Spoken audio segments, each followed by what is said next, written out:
Hola a todos, bienvenidos a la clase 4. Si llegaste hasta aquí, ya llevas un tercio del curso hecho, así que te quiero felicitar por ese deseo de querer aprender, por las ganas de conocer más del Espíritu Santo, y también agradecerte por ser parte de este proyecto y apoyar viendo estos videos, comentando y también hablándole a amigos y personas que quieres acerca de esto, que sé que es de mucha bendición para muchas personas. Vamos a orar para comenzar esta clase. Señor, te damos gracias porque tú eres bueno. Gracias, Señor, porque en todo momento estás con nosotros. Queremos conocerte más, Señor, a través de esta clase. Queremos aprender más de ti. Señor, te pido que esto traiga conocimiento, entendimiento y poder ver de una forma más generalizada, Señor, el panorama de tu mover, de tu obrar a lo largo de la Biblia, Señor. Queremos aprender más de ti. El conocer de tu palabra siempre enriquece nuestras vidas, Señor, y fortalece nuestro espíritu, Señor. Dejamos esta clase delante de ti. Si quieres traer a memoria algún versículo, Señor, si quieres traer a memoria algún testimonio o lo que sea para poder enriquecer, Señor, esta clase, te pedimos que así sea. Toma tú el control de todo esto, Señor, y úsame, Señor, como un instrumento para bendecir, Señor, a cada uno de los hermanos que está tomando este curso. Gracias, Señor, en el nombre de Jesús. Amén. Bueno, vamos entonces a comenzar la clase de hoy. La clase de hoy es un poco más teórica, así que la idea es que hoy podamos aprender acerca del obrar del Espíritu Santo en el Antiguo Testamento. Lo primero que es importante es entender que el Espíritu Santo en el Antiguo Testamento se muestra más que nada el cómo Él obra, lo que Él hace. No se enseña tanto acerca de quién es el Espíritu Santo, sino que se enseña más acerca de lo que Él hace. Esa es la enseñanza general que vemos. Si pudiéramos definirlo de alguna forma, tiene que ver con Dios en acción. Entonces, el Antiguo Testamento enseña más acerca de lo que Él hace, de su poder, cómo obraba en las personas de diferentes formas, con fuerza sobrenatural, con una capacidad de liderazgo tremenda, con poder libertar un pueblo. Y el Nuevo Testamento se enfoca más en quién es el Espíritu Santo, en su carácter, en cómo se relaciona con los cristianos y con los seres humanos. Así que quiero que hoy nos podamos enfocar en el Antiguo Testamento. Le podemos ver al Espíritu Santo desde la creación hasta el último libro del Antiguo Testamento. Lo podemos ver en todo ese proceso, en cada etapa podemos ver cómo Él obraba de diferentes maneras. En la creación le vemos participar activamente, como hablábamos en la clase 1, donde podemos ver que Él es todopoderoso y que estaba en la creación obrando activamente. La Biblia nos enseña que el Espíritu Santo se movía iba y venía sobre las aguas en medio de la creación. Voy a repetir ese versículo que leímos en la clase 1. Dice: la tierra era un caos total, las tinieblas cubrían el abismo y el Espíritu de Dios iba y venía sobre las superficies de las aguas. Entonces, cuando habla acerca de ir y venir, esto viene de una palabra hebrea que es rakhaf, que significa empollar, revolotear o moverse sobre algo. Y esto es bien llamativo porque en ese momento el Espíritu Santo estaba empollando, estaba creando, y también nos muestra un poco acerca del símbolo de una paloma, porque nos muestra la imagen de un ave revoloteando y empollando sobre un lugar. Y nos hace acordar a este símbolo que veíamos en la clase pasada de el Espíritu Santo como paloma. Entonces, el Espíritu Santo intervino en ese momento en la creación, poniendo en orden las cosas, y se presenta con la imagen de un ave que revolotea. Participó en ese momento con el Padre y el Hijo en la obra de la creación y de los seres humanos. En Génesis 1:26 dice: hagamos al ser humano a nuestra imagen y semejanza. Y cuando dice hagamos, entendemos que habla acerca de la Trinidad, Padre, Hijo y Espíritu Santo. O sea, el Espíritu Santo participó también en la creación del ser humano.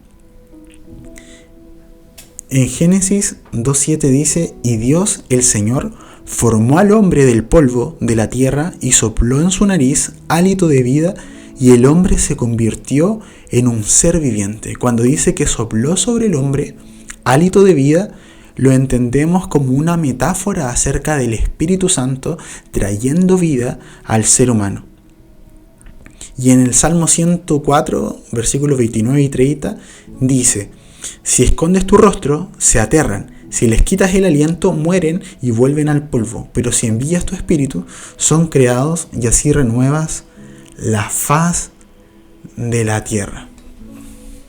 Entonces entendemos que el Espíritu Santo estuvo en la creación del mundo y en la creación del ser humano, participando activamente. Algo que me llama mucho la atención del Antiguo Testamento es que el Espíritu Santo obraba en algunas personas, se relacionaba con algunas personas y usaba a algunas personas, pero no era algo disponible para cualquier ser humano como lo es ahora. Era para personas con funciones en específico, para los ungidos, para reyes en específicos que querían cumplir la voluntad del Señor, para algún profeta o para algún líder que tenía una misión especial. Sobre esas personas el Espíritu Santo venía y obraba poderosamente, pero no era para cualquier persona. Y algo que me llama mucho la atención y creo que es una característica del Espíritu Santo obrando en el Antiguo Testamento, era que si esa persona sobre la que el Espíritu Santo estaba obraba de mala manera y desobedecía a Dios constantemente, el Espíritu Santo abandonaba a esa persona, a pesar de que hubiera sido ungida, a pesar de que tuviera un propósito, a pesar de que el Espíritu Santo habitara en esa persona. Cuando esa persona comenzaba a desobedecer deliberadamente y no había un arrepentimiento, el Espíritu Santo le abandonaba. Y es lo que podemos ver, por ejemplo, en la vida de Saúl, que cometió algunos errores y se mantuvo desobediente, y dice que en un momento, en 1 Samuel 16:15 dice: el Espíritu del Señor se apartó de Saúl. Y después vemos más adelante en la Biblia que desde ese momento comienzan a atormentarle demonios que no le dejan tranquilo, y por eso después David tiene que venir a tocar el arpa para que él pueda sentir paz.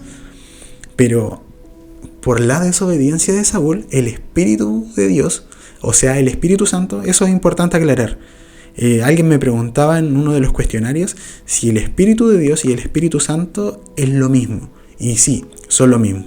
Espíritu Santo, Espíritu de Dios, Espíritu del Hijo, Espíritu de vida, Espíritu eterno, Espíritu de paz. Quiere decir que se refiere al Espíritu Santo. Pero Espíritu de Dios y Espíritu Santo son la misma persona. ¿Ya? Seguimos entonces. Después también tenemos el caso de Sansón, una persona que tenía el Espíritu Santo en su vida, que había sido usada por Dios para poder libertar al pueblo con grandes obras de fuerza sobrehumana, que es algo que vamos a ver en un ratito, pero que comienza a pecar deliberadamente, comienza a desobedecer a Dios, comienza a acostarse con prostitutas, a acostarse con mujeres de otro pueblo, y comenzó a transar cada vez más sus valores y lo que Dios había demandado de él. Y llegó un momento que el Espíritu Santo se apartó de él. En Jueces 16:20 dice: luego ella gritó: Sansón, los filisteos se lanzan sobre ti. Sansón despertó de su sueño y pensó: me escaparé como las otras veces y me los quitaré de encima. Pero no sabía que el Señor lo había abandonado. Entonces Sansón fue transando. Usted después puede leer en profundidad toda la historia de Sansón que está en Jueces. Sansón estaba transando con su fe, se acostó con muchas mujeres, estuvo con muchas mujeres de otros pueblos, hasta que se enamoró de una mujer, que era Dalila. Se enamora de esta mujer que quería solamente su destrucción y que estaba con él por interés, y en varias ocasiones quiso poner trampas para que lo atraparan, descubriendo cuál era su debilidad. Y como él se sentía tan fuerte, Sansón, transaba con esto, le decía algunas mentiritas, pero al final siempre salía victorioso porque tenía el Espíritu de Dios en su vida y tenía esta super fuerza, esta fuerza sobrehumana, y podía vencer a cualquier enemigo. Lo amarraban, le hacían cosas y él salía de esos momentos como si nada. Hasta que un día, sin darse cuenta, el Espíritu Santo le abandona y él no se da cuenta. Y cuando quiere liberarse de ese momento, se da cuenta que ya no tenía la fuerza, y en ese momento lo toman cautivo. Después le hacen un montón de cosas, le sacan los ojos y lo maltratan. Pero tenemos que en estos casos el Espíritu de Dios abandona a las personas por sus errores y su desobediencia. Y lo mismo vemos cuando David peca. David, el hombre conforme al corazón de Dios, que tantas veces se nos describe en la Biblia, llega un momento que no fue a la guerra, se quedó en el palacio, ve a una mujer a lo lejos que era Betsabé mientras se bañaba, y se enamora de esta mujer que estaba casada con Urías, uno de sus fieles hombres. Va, se acuesta con esta mujer queda embarazada, manda a este hombre a que vaya en la primera fila de la guerra para que muera. Prácticamente David lo mata, aunque fuera indirectamente. Después toma a esta mujer como esposa, y David había cometido un pecado terrible porque no solamente le había fallado a Dios, sino que también le había fallado a uno de sus hombres más fieles.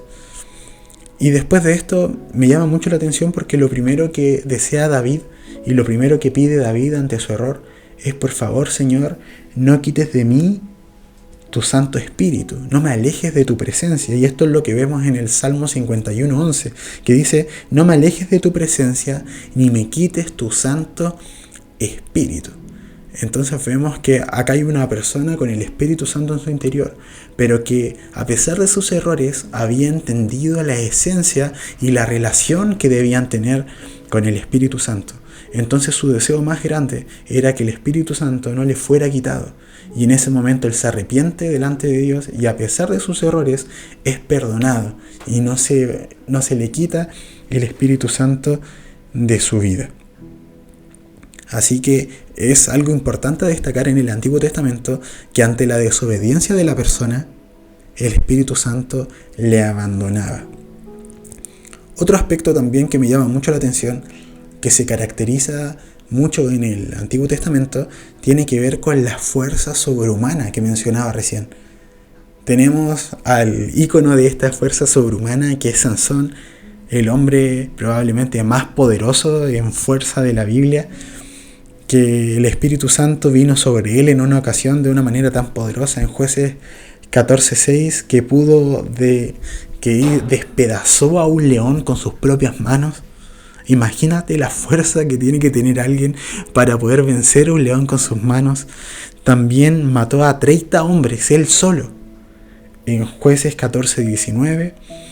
También rompió las cuerdas que lo ataban y mató a 1000 hombres con una quijada de asno.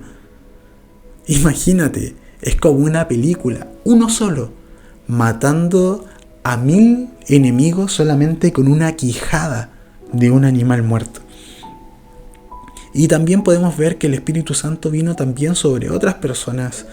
Podemos ver en Jueces un montón de hombres que se levantaron y fueron usados por Dios para poder libertar al pueblo, y que fueron usados en medio de guerras. De hecho, Jueces es un libro que está lleno de guerras, está lleno de momentos donde Dios levantó al pueblo cuando habían otros pueblos conquistándolos y atormentándolos. Dios levantaba a una persona y que era usada en medio de la guerra, en medio de la desesperación, para traer libertad al pueblo. Y entre estos podemos ver a Otoniel, a Gedeón, a Jefté, personas que fueron usadas en esos momentos en combate para poder derrotar a sus enemigos. La palabra secreta de esta clase es fuerza. Otro aspecto que también podemos ver en el Antiguo Testamento en que las personas eran usadas era para equiparlas para tareas administrativas, tareas artísticas, tareas que tenían que ver con artesanías. Y quizás esto no tiene que ver, no es tan común mencionarlo o tan conocido, pero es importante, porque habían personas que eran usadas por el Espíritu Santo para ciertas labores, sobre todo cuando tenía que ver con el templo, con el tabernáculo, con implementos en la adoración a Dios. Y me gustaría leer Éxodo 35 del 30 al 35.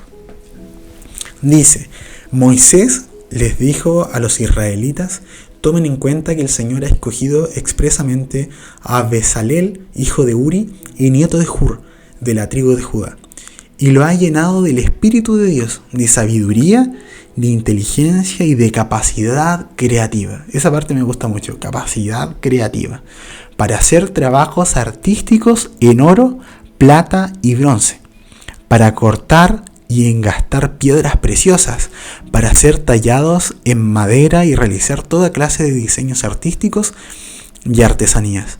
Dios le ha dado a él y a Aholiab, hijo de Ahisamac, de la tribu de Dan, la habilidad de enseñar a otros. Los ha llenado de gran sabiduría para realizar toda clase de artesanías, diseños y recamados en lana púrpura, carmesí y escarlata y lino. Son expertos tejedores y hábiles artesanos en toda clase de labores y diseños. Entonces tenemos acá a un hombre llamado Bezalel, que tenía la capacidad de parte del Espíritu Santo. Fue algo que el Espíritu Santo puso en él, Dios mismo puso en él una capacidad para hacer artesanías de todo tipo, en piedras preciosas, con metales, para tejer, hacer todo tipo de artesanías, y todo esto lo hacía para poder bendecir en este momento el culto y la adoración a Dios. Entonces, en todo lo que necesitaban en ese momento para poder ofrecer sacrificios, para adorar, para el tabernáculo y más adelante para el templo, habían personas que tenían un poder de parte de Dios para realizar todo eso, y eso lo iban enseñando a otras personas, y era una capacidad de parte de Dios. Otro aspecto que me llama mucho la atención, que podemos ver en el Antiguo Testamento, tiene que ver con el transporte físico. Vemos momentos que el Espíritu Santo transporta a personas a otros lugares. Por ejemplo, en 2 de Reyes 2, capítulo 11, dice: iban caminando y conversando cuando de pronto los separó un carro de fuego con caballos de fuego, y Elías subió al cielo en medio de un torbellino. En ese momento Elías es llevado en un carro. En 1 de Reyes 18:12 dice: ¿qué sé yo a dónde lo va a llevar el Espíritu del Señor cuando nos separemos? Si voy y le digo a Acab que usted está aquí y luego él no lo encuentra, me matará. Tenga usted en cuenta que yo, su servidor, he sido fiel al Señor desde mi juventud. Y en 2 de Reyes 2:16 dice: mira, le dijeron, aquí se encuentran entre nosotros tus servidores, 50 hombres muy capaces que pueden ir a buscar a tu maestro. Quizás el Espíritu del Señor lo tomó y lo arrojó en algún monte o en algún valle. No, respondió Eliseo, no los manden. Entonces, en el momento en que Elías es llevado por el Señor, es llevado en un carro con fuego y es sacado de la tierra, teletransportado de alguna manera. Y algo que me llama mucho la atención es que antes que esto sucediera, Eliseo le dice: no lo voy a dejar solo porque en cualquier momento puede ser teletransportado a otro lugar. Y cuando ven que este carro se lo lleva, los otros que estaban ahí, que también eran profetas, eran parte de la escuela de profetas, le dijeron a Eliseo: déjanos ir a buscar porque probablemente Elías fue teletransportado a otro lugar. O sea, ¿qué nos da a entender eso? Que probablemente no era la primera vez que Elías era llevado por el Señor a otro lugar o era teletransportado. Y es algo que podemos ver también en el Nuevo Testamento, por muy sorprendente que sea. Pasa cuando Felipe está yendo hacia Gaza, comienza a predicarle a un etíope en el camino, que lo vimos en la clase pasada, no, en la clase 2. Comienza a hablarle al etíope porque el Espíritu Santo le dice: acércate a ese carro. Comienza a hablarle a este hombre, se sube al carro con él, lo bautiza en un rato mientras van de camino, y luego de que lo bautiza, dice que es teletransportado y aparece en otro lugar. Y este etíope no volvió a ver a Felipe.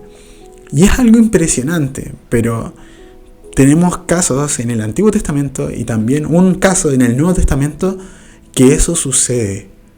Yo no he sabido de alguien que ha sido teletransportado en este tiempo, pero vemos un caso en el Nuevo Testamento que sí sucedió, y por lo visto varios casos en el Antiguo Testamento.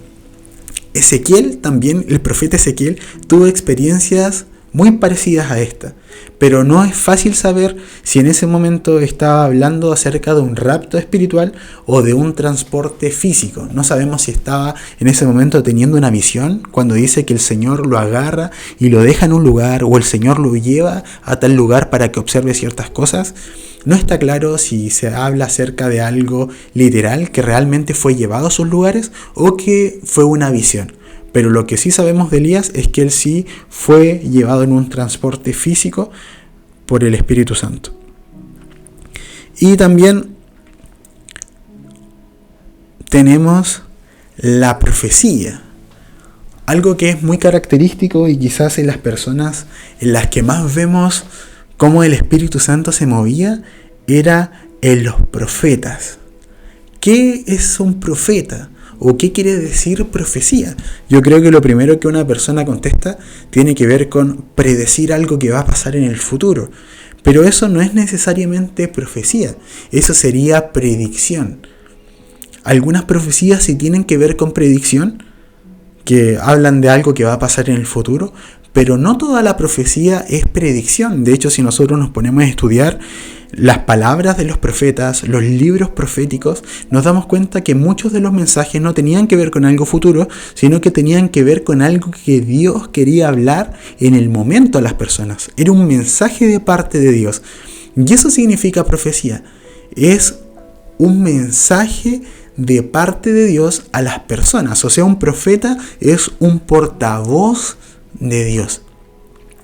Es un mensaje ya sea de advertencia, es un mensaje quizás de ánimo, es un mensaje quizás para corregir a las personas, pero cuando es un mensaje de Dios a las personas, al pueblo y más adelante a la iglesia, entendemos que es profecía.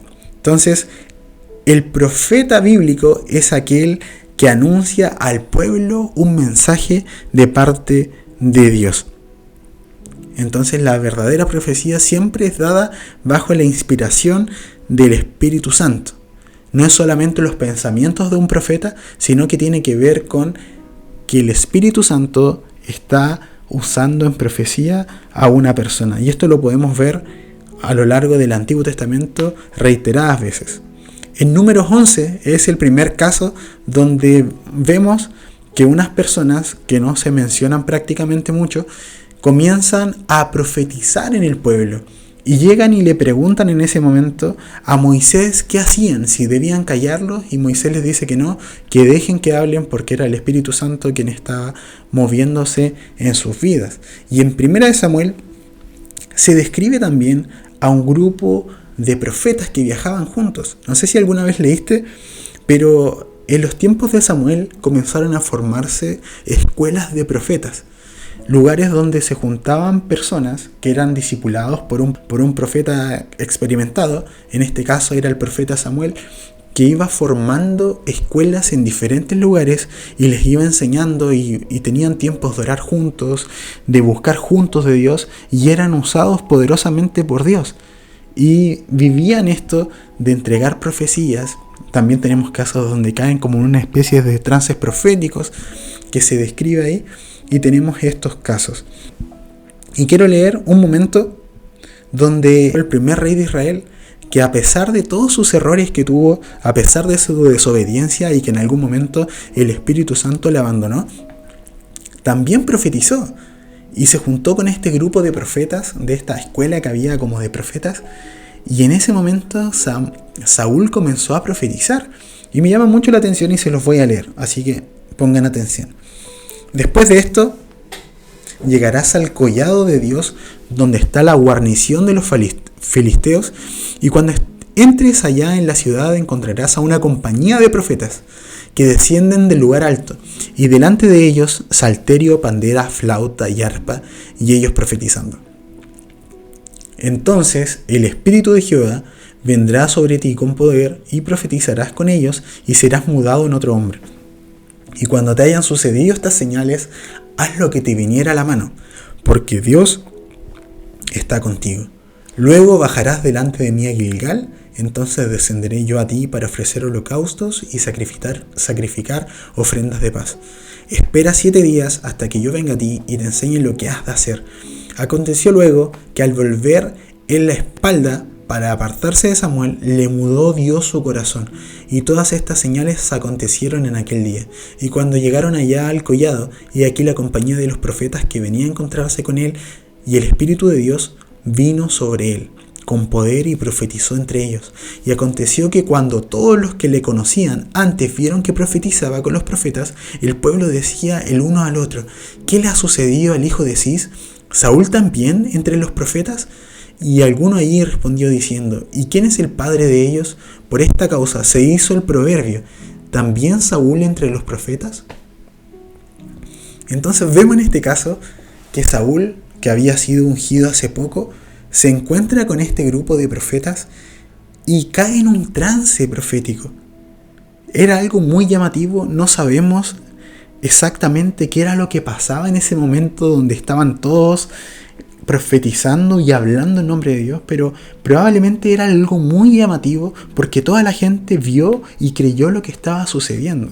Entonces, en ese momento Saúl cae, en ese momento comienza a profetizar, y fue tanto que se hizo un proverbio en el pueblo que era: Saúl entre los profetas, o sea, Saúl también es un profeta, porque le vieron profetizando. Y era algo que sucedía, quizás no se menciona tanto, pero estaban estas escuelas en diferentes lugares que habían profetas que eran aprendices, que vivían en comunidad, que buscaban a Dios juntos y que llevaban palabra al pueblo para decir lo que Dios tenía para ellos y las advertencias y hacia qué dirección tenían que seguir.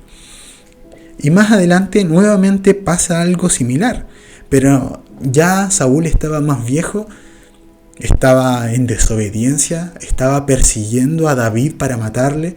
David era el elegido de Dios más adelante cuando Saúl fue desechado. En ese momento Saúl lo había traicionado a David un montón de veces, quería matarlo, y en una de esas que lo estaba persiguiendo nuevamente volvió a encontrarse con este grupo de profetas. Así que voy a leerlo. Dice: entonces Saúl envió mensajeros para que trajeran a David, los cuales vieron una compañía de profetas que profetizaban y a Samuel que estaba allí y los presidía. Y vino el Espíritu de Dios sobre los mensajeros de Saúl, y ellos también profetizaron. Cuando lo supo Saúl, envió otros mensajeros, los cuales también profetizaron. Y Saúl volvió a enviar mensajeros por tercera vez, y ellos también profetizaron. Entonces él mismo fue a Ramá, y llegando al gran pozo que está en Secú, preguntó diciendo: ¿dónde están Samuel y David? Y uno respondió: he aquí, están en Nayot en Ramá. Y fue a Nayot en Ramá, y también vino sobre él el Espíritu de Dios, y siguió andando y profetizando hasta que llegó a Nayot en Ramá. Y él también se despojó de sus vestidos y profetizó igualmente delante de Samuel. Y estuvo desnudo todo aquel día y toda aquella noche. De aquí se dijo: ¿también Saúl entre los profetas? Entonces, una vez más se encuentra con este grupo de profetas, caen en este trance en que él estaba decidido a matar a David, pero cae todo el día y toda la noche en este momento en la presencia del Espíritu Santo. Realmente era un mover de Dios, porque imagínate lo fuerte que era, que primero vienen los mensajeros de Saúl, y cuando entran a ese momento donde había un mover del Espíritu Santo, comienzan a profetizar y caen rendidos ante la presencia de Dios. Y después viene Saúl, que viene enojado a atrapar a David, y también cae en este momento. Y está, dice ahí, desnudo, o sea, estaba con las ropas menores, no era que se había desnudado totalmente, y queda profetizando en ese mover de Dios, a pesar de su estado en ese momento. Y alguno quizás se pregunta: oye, pero si Saúl estaba en desobediencia, ¿por qué Dios permitió que viviera eso? Obviamente acá siempre va a primar la soberanía de Dios. Dios obviamente no quería que David fuera encontrado y aprovechó de darle una vez más una oportunidad a Saúl, pero que vemos que más adelante siguió en su desobediencia y siguió en ese corazón y siguió persiguiendo a David. También podemos ver cómo el Espíritu Santo hasta llega a usar a una asna. Lo podemos ver esto en Números 22 del 28 al 30. Dice: entonces Jehová abrió la boca al asna, la cual dijo a Balaam: ¿qué te he hecho, que me has azotado estas 3 veces? Y Balaam respondió al asna: ¿por qué te has burlado de mí? Ojalá tuviera espada en mi mano, que ahora te mataría. Y el asna dijo a Balaam: ¿no soy yo tu asna? Sobre mí has cabalgado desde que tú me tienes hasta este día. ¿He acostumbrado a hacerlo así contigo? Y él respondió: no.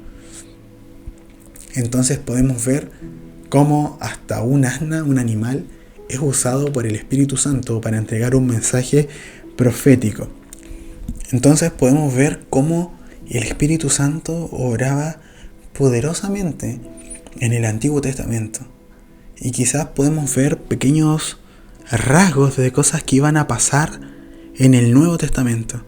Podemos ver ciertos moveres de Dios. Podemos ver cómo Dios entregaba palabra profética. Podemos ver cómo Dios usaba a personas para libertar a su pueblo. Quizás las cosas que ya no se ven en este tiempo, en el Nuevo Testamento, tendría que ver con esa fuerza sobrehumana, que ya no es algo que vemos en el Nuevo Testamento. No tenemos ningún caso de alguien que haya sacado fuerza sobrehumana para poder vencer a otras personas. Creo que el mensaje en el Nuevo Testamento es otro, que no tiene que ver con una nación liderando sobre otras y venciendo a las demás, sino que tiene que ver con un mensaje de amor a todos los demás, un mensaje que iba a unir a las personas en su corazón, aparte de sus diferencias. Tiene que ver con un mensaje de salvación más que un mensaje de liberación de una opresión física. Tiene que ver con una liberación de una opresión espiritual. Entonces podemos ver cómo el Espíritu Santo se movía sobre algunos, y la gran diferencia, que es lo que vamos a ver en la otra clase, tiene que ver con que esto ya no era para algunos pocos, sino que en estos tiempos es para todos. Y qué gran bendición tenemos en estos tiempos, ¿cierto? Muchos de ellos que estuvieron ahí, muchas de las personas que vivieron en esos tiempos en el Antiguo Testamento, hubieran deseado tener la posibilidad que tenemos todos nosotros hoy, de poder tener esa comunión directa con Dios, de poder relacionarnos con el Espíritu Santo, de poder escuchar su voz, de poder ser dirigidos por Él, de poder ser apartados por Él. ¡Qué gran honor! Poder ser parte de lo que Dios hace y poder relacionarnos con Él. Esto es gracia, es un regalo tremendo que hoy tenemos, pero a veces no lo valoramos. Para una persona en esos tiempos era un tremendo honor servir a Dios. Era un tremendo honor ser un profeta. Era tremendo honor ser un sacerdote. Era un tremendo honor servir al Señor de diferentes formas, aunque fuera a las puertas del templo. Vemos algunos ejemplos en Salmos que algunos decían: me gustaría estar en las puertas de tu casa, me gustaría estar ahí cerca, porque era un honor para ellos estar en ese lugar. Y cuánto más para nosotros, que hoy tenemos libre acceso a su presencia y podemos relacionarnos directamente con Él, no debería impulsarnos a decir: necesito valorar lo que hoy tengo. Así que eso fue el repaso breve por el Antiguo Testamento. Espero que hayas aprendido quizás algunas cosas que no sabías, pero podemos ver cómo el Espíritu Santo sí se movía en el Antiguo Testamento, quizás en menor escala en cuanto a personas, ¿cierto? Solamente eran unos elegidos, y ahora sigue obrando poderosamente, pero en muchos más, en todos nosotros que somos sus hijos y que somos parte de la Iglesia de Cristo. Amén. Vamos a orar entonces. Gracias, Señor, por esta clase. Gracias porque podemos aprender más de ti. Te pedimos que tú nos bendigas, Señor, que podamos aprender día a día más de ti. Necesitamos, Señor, conocerte más. Necesitamos, papá, poder valorar quién eres tú y que te tenemos a ti hoy con nosotros, Señor. Gracias por aprender acerca del Antiguo Testamento. Gracias por aprender cómo tú obrabas y tú te movías, Señor. Dejamos nuestras vidas en tus manos. Bendice a cada uno de los que está escuchando esto. Bendice las familias. En el nombre de Jesús. Amén. Bueno, eso fue la clase 4. Espero te haya gustado y hayas aprendido. Nos vemos en la próxima clase. Chao.